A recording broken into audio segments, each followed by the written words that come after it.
Na semana passada, o advogado Pedro Puccini Mendes falou sobre as cotas de reservas ambientais e como um instrumento, de regularização e também oportunidade de negócio. Hoje o especialista vai falar como usar essa cota, que pode ser mais uma fonte de renda alternativa para sua fazenda. Mas é importante saber para que servem essas cotas, a que se destinam elas e como utilizá-las da melhor forma possível em favor do nosso negócio. Tem muita gente deixando de negociar e aproveitar as oportunidades por não conhecer a legislação. E pode variar de estado para estado. A resposta agora com Pedro Puccini Mendes. Bom dia, Pedro. Saudações Giro do Boi, telespectadores do Giro e do nosso quadro Direito Agrário. Na edição passada do nosso quadro, eu falei um pouco sobre as cotas de reserva ambiental, como um instrumento não só de regularização ambiental da sua propriedade rural, mas também como uma excelente oportunidade de negócio. Mas enfim, para que servem essas cotas, a quem elas se destinam, e como fazer a utilização dessas cotas? Bom, para que serve?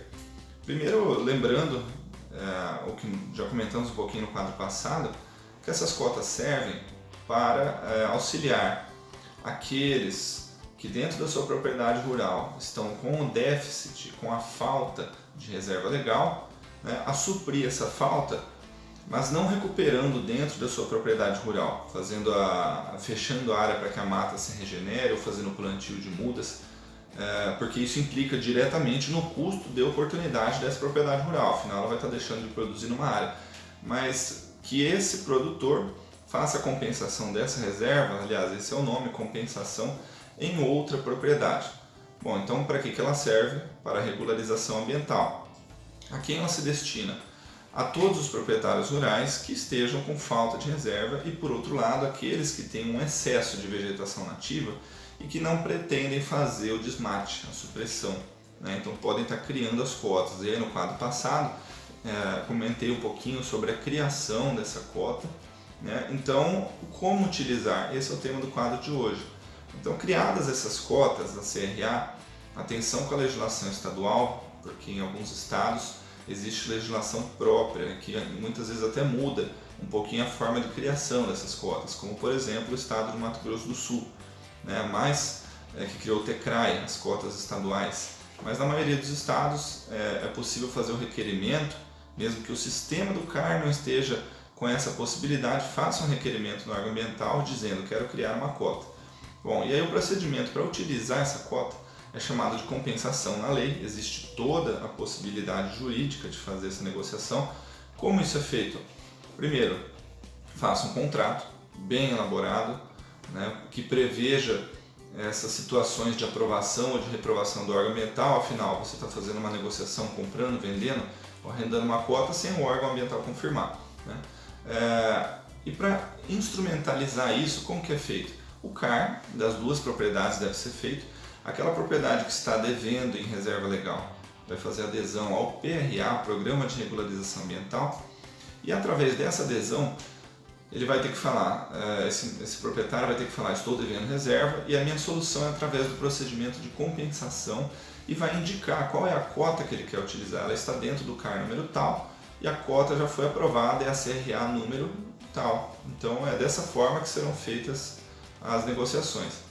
Com isso vai ser gerado um termo de compromisso, então os dois vão ter que assinar, reconhecer firma, fazer a averbação deste termo de compromisso e dessa cota nas duas matrículas, naquele que tem o excesso e naquele que tem a falta. E esse termo de compromisso tem que seguir todas aquelas regras do Código Florestal, ou seja, a equivalência das áreas. Como assim? Se está faltando 200 hectares, serão 200 cotas. Nada impede que seja feito a negociação com várias propriedades, também. Aquele que não conseguiu a cota suficiente em uma propriedade, faz em várias. Mesmo bioma, Mata Atlântica, Cerrado. Atenção com a legislação de alguns estados que cria muitas vezes áreas prioritárias. Mais uma vez eu cito o caso de Mato Grosso do Sul, que criou o Pantanal como bioma prioritário e permite compensar em outros biomas. Então muita atenção com a legislação dos estados. E se for feito em unidades de conservação, que é uma possibilidade também, aqueles produtores que tiveram a sua área desapropriada por um parque estadual, federal e ainda não foram pagos por isso, podem fazer a doação dessa área para uma unidade de conservação, mas antes disso também é possível que ele faça a negociação com outro produtor que adquire essa área e faz a doação, né? Então buscar o termo de doação, os certificados de aprovação dessa área para doação. Com isso tudo vai ser feito o registro dessa documentação reconhecida firma, averbada, no CAR, no sistema do SICAR, e isso tudo envolve alguns custos. E o alerta que eu deixo aqui hoje, então, é uma oportunidade muito boa, desde que se conheça a legislação. Muita gente está deixando de negociar porque não conhece, né? Mas desde que sejam feitos bons contratos também, porque o cancelamento dessa cota pode gerar um prejuízo, a não aprovação pelo órgão ambiental também pode gerar uma insegurança nessa negociação. Então, que sejam feitos contratos com obrigações assumidas por cada parte, inclusive na responsabilidade ambiental, viu? Se acontecer alguma coisa, aquele produtor que não está em posse dessa área, ela está lá na fazenda de outra pessoa, mas é a sua cota, que o contrato preveja essas responsabilidades se acontecer uma supressão, um incêndio, um crime ambiental, qualquer coisa.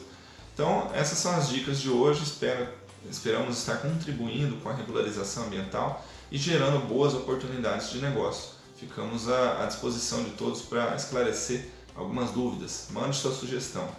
Saudações!